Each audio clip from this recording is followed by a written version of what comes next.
Hello friend, हमारे YouTube channel में आप सभी का स्वागत है। जैसा कि आप सभी जानते हैं, इस चैनल के माध्यम से आप सभी को यूपी बोर्ड 2023 की परीक्षा की तैयारी करवाई जाएगी। जैसा जानते हैं कि हम लोग मैथ का पेपर जो पिछले ईयर आया था वो सॉल्व कर रहे हैं। एक सेट हो गया था, दूसरा सेट हम लोग सॉल्व कर रहे हैं। सेट का है सेट 2022, पेपर कोड है 822 AW।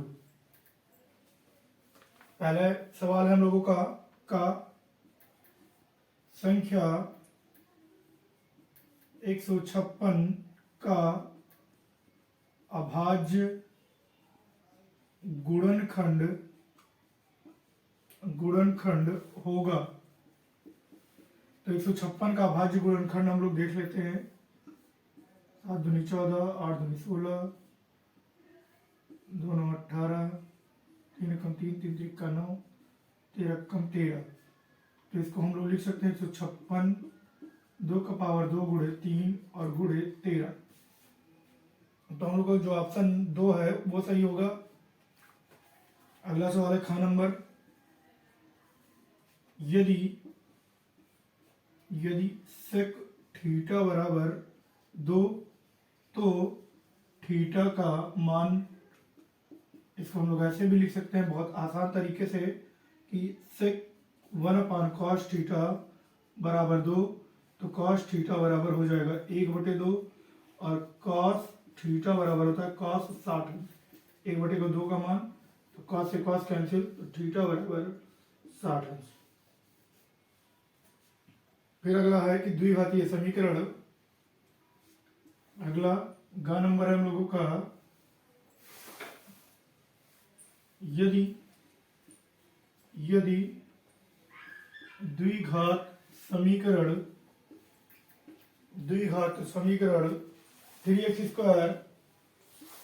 3x² minus 12x plus m बराबर 0 के मूल बराबर हैं तो यम का मान। तो हम लोग जानते हैं कि सबसे पहले जो समीकरण दिया है 3x² माइनस 12x प्लस यम बराबर 0 से 1 बराबर 3, b बराबर -12 और c बराबर यम। मूल बराबर होते हैं तो d बराबर होता है, विविधकर जो होता है वो 0 होता है। तब जो b² माइनस 4ac बराबर 0 होगा, तो b² बराबर होगा 4ac के। b का मान दिया है -12 का होल स्क्वायर बराबर 4 गुणे 3 गुणे यम, तो जगह 12 बनेंगे 144 बराबर 12m। तो यम बराबर हम लोगों का हो जाएगा 144/12, 12 बनेंगे 144, तो यम बराबर हो जाएगा 12। यम बराबर हो जाएगा हम लोगों का 12। फिर घ नंबर देख लेते हैं।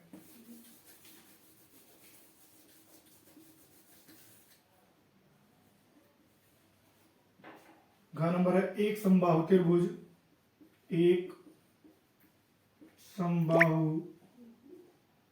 त्रिभुज ABC की भुजा 2a है। उसके प्रत्येक शीर्ष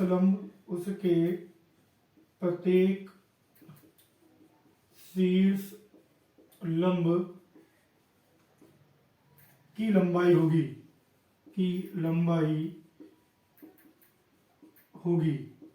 तुमको शीर्ष लंब की लंबाई ज्ञात करना है।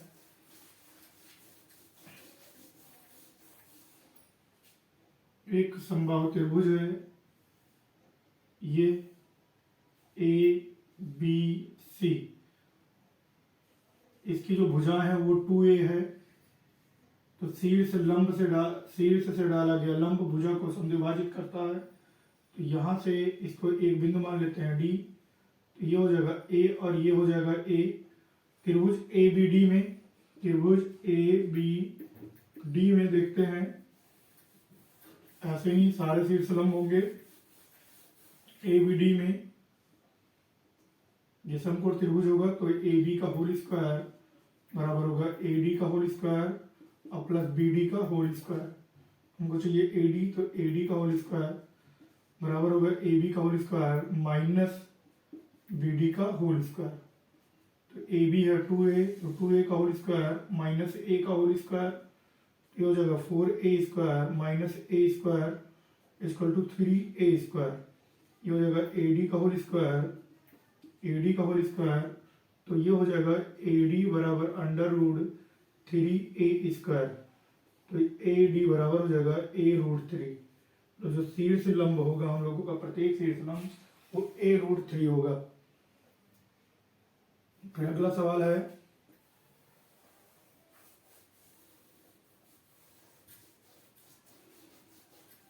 हम लोगों का कि 1 से 10 तक की धनात्मक सम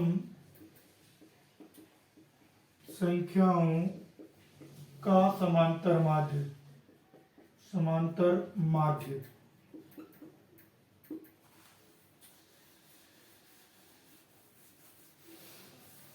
1 से 10 तक की धनात्मक सम संख्याओं का समांतर माध्य। तो 1 से 10 तक की सम संख्याओं का समांतर माध्य ज्ञात करना हम लोगों को 2, 4, 6, 8, 10। 10 तक कह रहा है इसलिए 10 को जोड़ लेंगे तो ये हो जाएगा समांतर माध्य बराबर होता है कुल पदों का योग बटे पदों की संख्या। तो समांतर माध्य जो हो जाएगा पदों का योग हो जाएगा 10, 10, 20 और 10, 30, 30 बटे 1, 2, 3, 4, 5, 5 एकम 5, 5 6 30। तो समांतर माध्य जो हम लोगों का निकल के आएगा समांतर माध्य बराबर हो जाएगा 6। फिर है कि बिंदु 4 नंबर देखते हैं। बिंदु P 2 - 3 और Q जो Q दिया है वो दिया है 10y के बीच की दूरी 10 मात्रक है। y का मान ज्ञात करो, ई का मान। तो हम लोग जानते हैं कि दो बिंदुओं के बीच की दूरी का जो सूत्र होता है d बराबर होता है अंडर रूट x2 - x1 का होल स्क्वायर और प्लस y2 - y1 का होल स्क्वायर।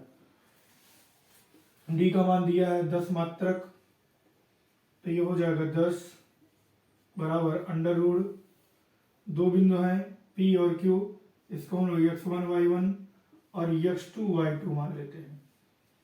तो x2 - x1 मतलब 10 - 2 का होल स्क्वायर और प्लस y2 मतलब y और माइनस प्लस 3 का होल स्क्वायर। दोनों पक्षों का वर्ग कर दें तो ये हो जाएगा 10 का होल स्क्वायर बराबर 10 में से 2 गया तो ये 8 का होल स्क्वायर और प्लस y प्लस 3 का होल स्क्वायर। इसको लिख सकते हैं 100 माइनस 8 × 64 बराबर हो जाएगा y स्क्वायर प्लस 3y 9 और 3 × 6 प्लस 6y। यहाँ बचेगा 36 बराबर y स्क्वायर प्लस 9 और प्लस 6y।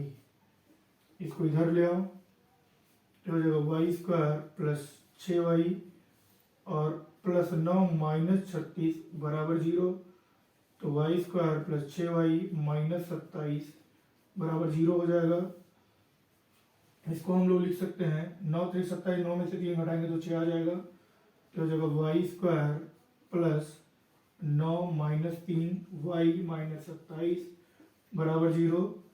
तो y square plus 9y minus 3y minus 27 बराबर 0।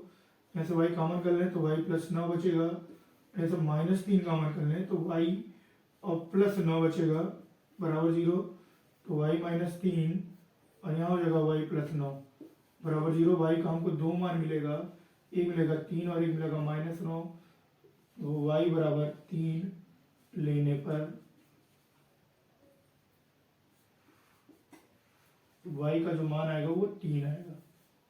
जो पॉजिटिव है निगेटिव वाला छोड़ देंगे, यहाँ पे दोनों मान बता रहा है, तो y का जो मान आएगा 3 और -9 आएगा।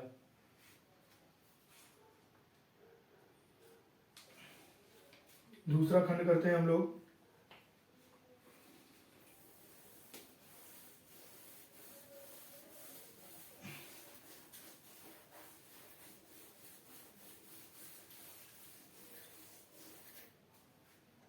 दूसरा खंड करते हैं, खंड 2 है कि यदि द्विघातीय समीकरण, दूसरे का नंबर देखते हैं कि यदि द्विघात समीकरण 3x² - 12x + 2m = 0 के मूल बराबर है, तो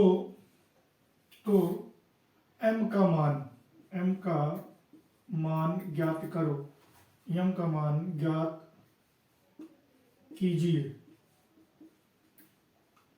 देख लेते हैं, जो दिया हुआ है 3x² - 12x + 2m = 0, ax² + bx + c = 0 से तुलना करने पर a की जगह पे हमारे पास है 3, b की जगह पे है -12 और c की जगह पे है 2m। मूल बराबर होते हैं तब जो विविधकर होता है d बराबर होता है b² - 4ac। मूल बराबर होने का जो प्रतिबंध है वो है कि b² - 4ac बराबर होना चाहिए 0, तो b² बराबर हो जाएगा 4ac। मान रख देते हैं हम सभी का, हो जाएगा -12 का होल स्क्वायर बराबर 4 × 3 × 2m, ये हो जाएगा 12 × 144 बराबर 4 के 12 × 24m, तो m बराबर हो जाएगा 144/24। इससे जब इसको भाग करेंगे तो m बराबर आएगा 6।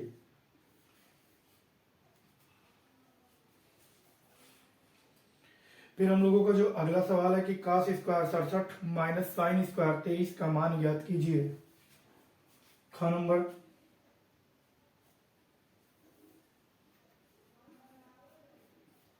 हम लोगों का कि cos² 67 - sin² 23 का मान, तो किसी एक को चेंज कर लेते हैं यहाँ पे, तो ये हो जाएगा cos², इसको लिख सकते हैं हम लोग cos² 67 - sin² 23, इसको लिख सकते हैं हम लोग cos² 90 - 23 minus sin² 23, cos 90 - theta बराबर हो जाएगा sin² थीटा, तो sin 23 माइनस sin² 23, एक पॉजिटिव एक निगेटिव है तो दोनों का कैंसिल हो जाएगा = 0। तो यहाँ पे जो मान हम लोगों का आएगा वो 0 आएगा। फिर अगला सवाल है, जो हम लोगों का अगला सवाल है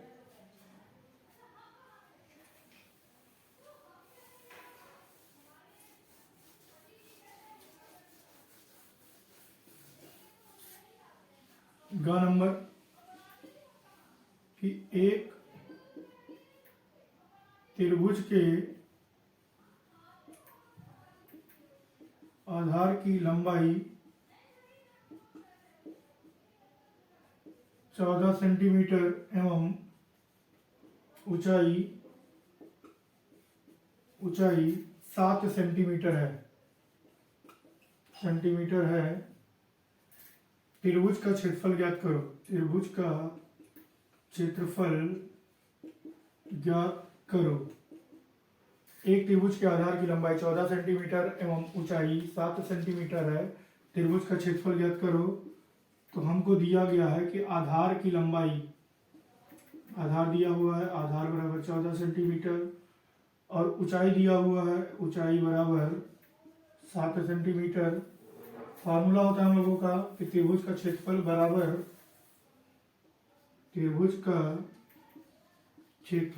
होता है 1/2 गुणे आधार गुणे ऊंचाई। 1/2 गुणे आधार 14 गुणे ऊंचाई 7, 2 सत्ते 14, 7 सत्ता 49 सेंटीमीटर स्क्वायर। फिर घ नंबर कह रहा है प्रथम 10 अभाज्य पूर्णांकों की मध्यिका ज्ञात करो। प्रथम 10 अभाज्य पूर्णांकों की मध्यिका ज्ञात करो। दो अभाज्य प्रथम 10 अभाज्य संख्या, ये 2 3 5 7 9 9 नहीं होगा, 7 7 के बाद 11 11 के बाद 13 17 19 23 23 के बाद 29 1 2 3 4 5 6 7 8 9 10। इसकी मध्यिका ज्ञात करनी है तो यन बराबर है 10 जो कि सम है, तो यहाँ पे फार्मूला लगाएंगे मध्यिका बराबर होता है n/2वां पद प्लस n/2 प्लस 1वां पद और बटे में 2, तो ये हो जाएगा हम लोगों का 10/2वां पद और प्लस 10/2 प्लस 1वां पद और बटे में 2, तो ये हो जाएगा 2 5 5 मतलब 5वां पद, 1 2 3 4 5 5वां पद हम लोगों का 11 और 5 और 1 छठवां पद, तो छठवां पद है 13 बटे में 2, तो हो जाएगा 24/2 और इसका जो मान आएगा वो 12, तो जो मध्यिका आई वो हम लोगों का आया 12। फिर हम लोगों का जो तीसरा खंड है, ये 2 खंड थे जो हो गए। फिर तीसरा खंड है हम लोगों का, तीसरा जो खंड है हम लोगों का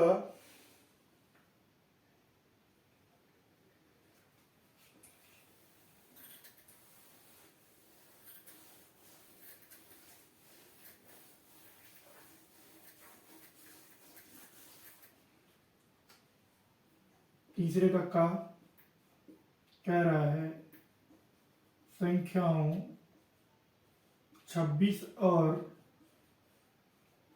91 का अभाज्य गुणनखंड विधि द्वारा HCF तथा LCM ज्ञात करो। HCF तथा LCM ज्ञात करो। तो सबसे पहले हम लोग गुणनखंड कर लेते हैं, क्योंकि गुणनखंड विधि द्वारा कह रहा है।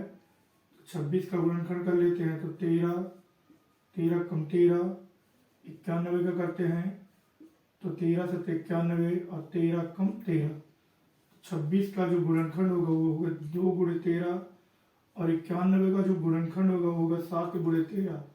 तो इसका जो HCF होगा, HCF ये होगा 13 और इसका जो LCM होगा 2 गुणे 7 गुणे 13, तो हो जाएगा 13 7 91 गुणे 2 2 कम 2 और 2 18, इतना होगा।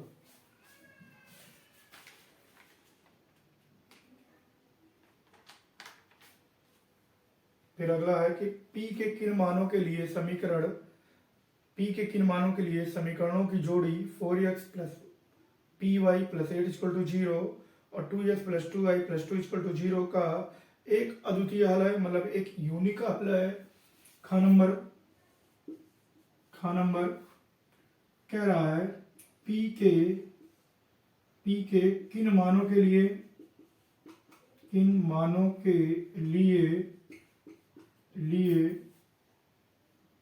समीकरणों की जोड़ी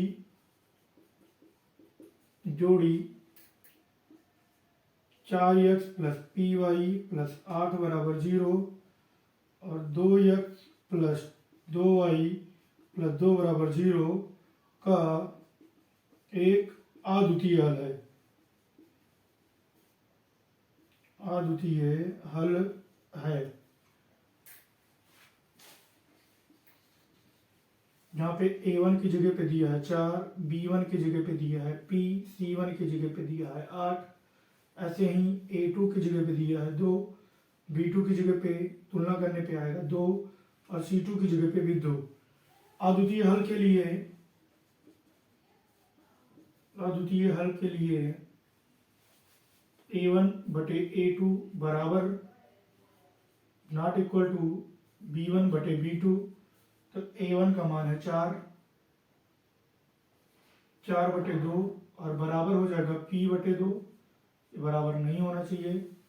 यहाँ पे हम लोगों को निकल के आएगा ये 2 से ये 2 कैंसिल हो जाएगा, तो P इक्वल टू नॉट 4, मतलब P बराबर 4 ना हो तो जो मान होगा वो अद्वितीय हल होगा। फिर अगला सवाल है हम लोगों का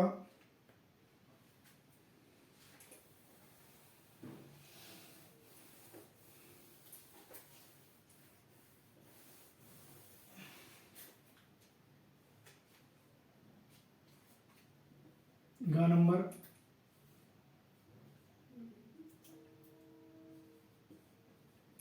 चित्र में AD लंब है BC है, सिद्ध कीजिए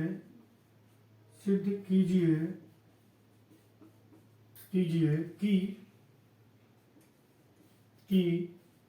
AB का होल स्क्वायर प्लस CD का होल स्क्वायर बराबर है BD का होल स्क्वायर प्लस AC का होल स्क्वायर।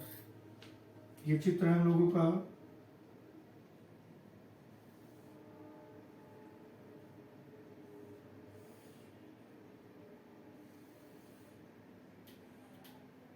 और ये इस पे लंब है, यह A, यह B, यह C और ये है D। ये लंब है, तो लंब के सामने बड़े कोण के सामने की जो भुजा होती है वो बड़ी होती है, मतलब इसके सामने की भुजा ये बड़ी है, तो ये कर्ण हो जाएगा। त्रिभुज ADC में AC का होल स्क्वायर बराबर होगा AD का होल स्क्वायर प्लस DC का होल स्क्वायर।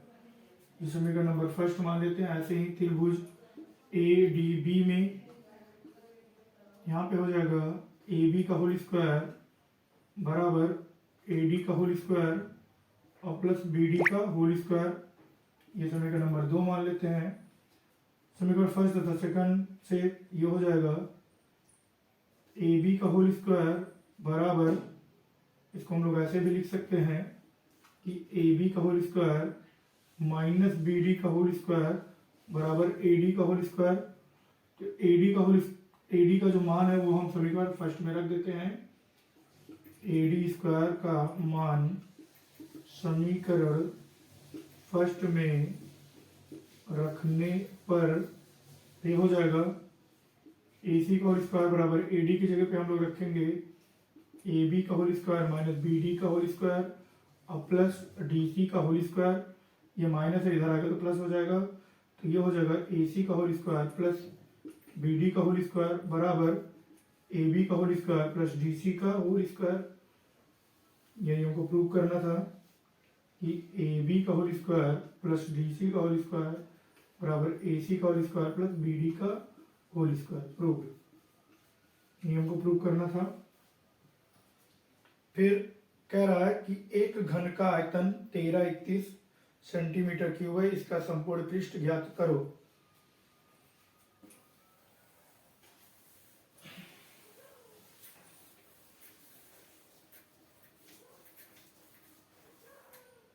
कह रहा है कि एक घन नंबर है, एक घन का आयतन 1331 सेंटीमीटर क्यूब है। इसका संपूर्ण पृष्ठ ज्ञात करो। तो ये हो जाएगा, दिया हुआ घन का आयतन बराबर दिया है 1331 सेंटीमीटर क्यूब।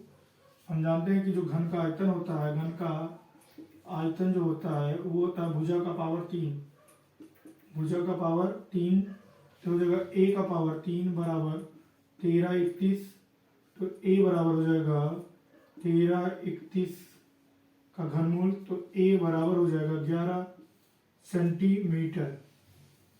तो भुजा निकल गया, तो घन का संपूर्ण पृष्ठ जो होता है 6 गुणे भुजा स्क्वायर, 6 गुणे भुजा स्क्वायर, तो ये हो जाएगा हम लोगों का 6 गुणे भुजा 11 गुणे 11, तो हो जाएगा 121 गुणे 6, 6 कम 6 6 दूनी 12, 2 सिलाया 6 कम 6 और 1 7 सेंटीमीटर स्क्वायर। घन का जो संपूर्ण पृष्ठ आएगा वो आएगा 726 सेंटीमीटर स्क्वायर।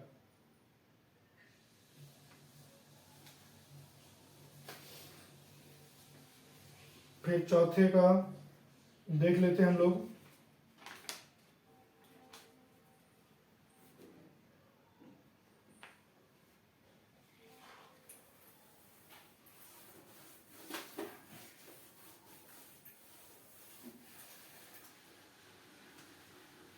चौथा देख लेते हैं।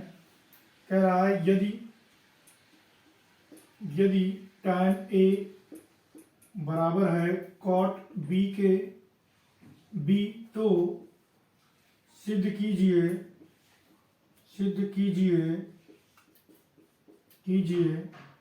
A प्लस B बराबर 90 अंश। ये हमको प्रूव करना है कि A प्लस B का जो मान है वो 90 के बराबर है। दिया गया है, जो दिया गया हमको कह रहा है कि tan A बराबर है cot B के, तो इसको हम लोग ऐसे लिख सकते हैं tan A बराबर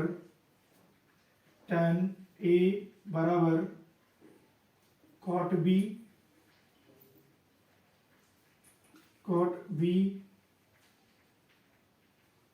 इसको उल्टा कर लेते हैं तो ये हो जाएगा tan A बराबर 1 बटे tan थीटा बराबर होता है 1 बटे cot थीटा बराबर 1 बटे tan थीटा, तो ये हो जाएगा cot tan B। इसको इधर ले आओ, ये हो जाएगा tan A into tan B बराबर 1 tan A प्लस B बराबर होता है tan A plus tan B, और बटे में 1 minus tan A tan B। ये हो जाएगा हम लोगों का tan A प्लस B बराबर tan A plus tan B, और बटे में 1 minus tan A tan B का जो मान है वो 1 है, तो ये हो जाएगा इतने की जगह पे हम 1 रख सकते हैं। यहाँ पे लिख देते हैं tan A tan B बराबर हम लोगों का 1 आया है, तो ये हो जाएगा हम लोगों का tan A प्लस B बराबर, ऊपर कोई भी संख्या हो नीचे 0, तो उसका मान जो होता है वो इन्फिनाइट होता है, तो ये हो जाएगा इन्फिनाइट। तो इसको हम लोग लिख सकते हैं tan A प्लस B बराबर tan 90 अंश, tan से tan कैंसिल, तो हो जाएगा A प्लस B बराबर 90 अंश। प्रूव्ड।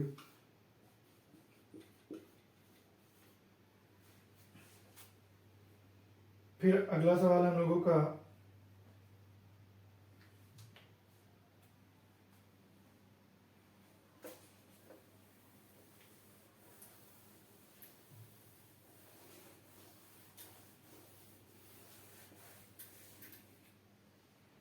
अगला जो सवाल है 6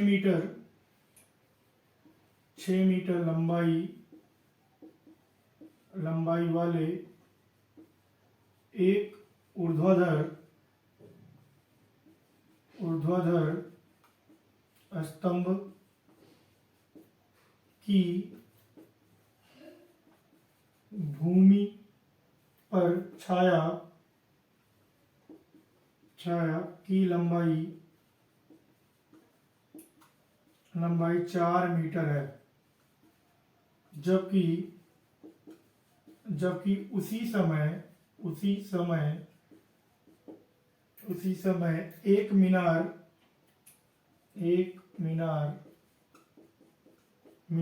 की छाया की लंबाई 28 मीटर है। मीनार की ऊंचाई ज्ञात करो। मीनार की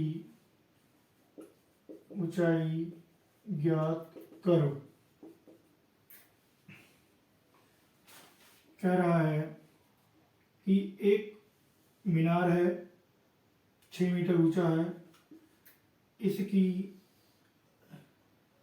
इसकी जो छाया है वो 4 मीटर है। ये 4 मीटर है। ये मान लेते हैं कि ABC है, एक मीनार है AC, और उसकी जो छाया है वो BC, वो 4 मीटर है। ठीक इसी समय एक दूसरा मीनार है जिसकी छाया है 28 मीटर। यहाँ से यहाँ तक ये 28 मीटर। हमें मीनार की ऊंचाई ज्ञात करनी है, तो इसको मान लेते हैं हम लोग PQR। ये हमको H ज्ञात करना है। सबसे पहले त्रिभुज ABC में ले लेते हैं।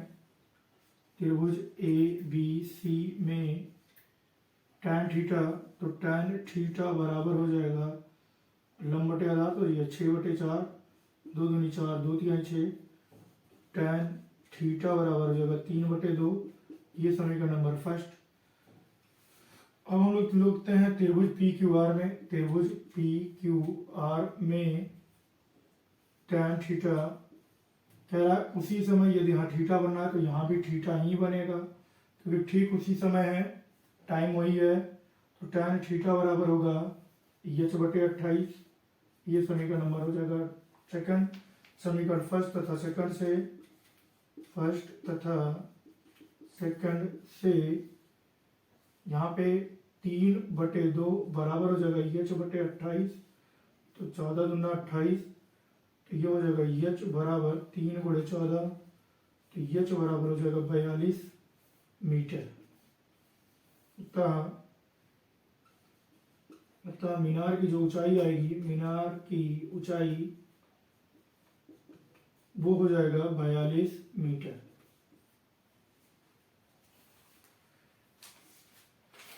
बस आज इतना ही। इसके आगे हम लोग अगले क्लास में करेंगे।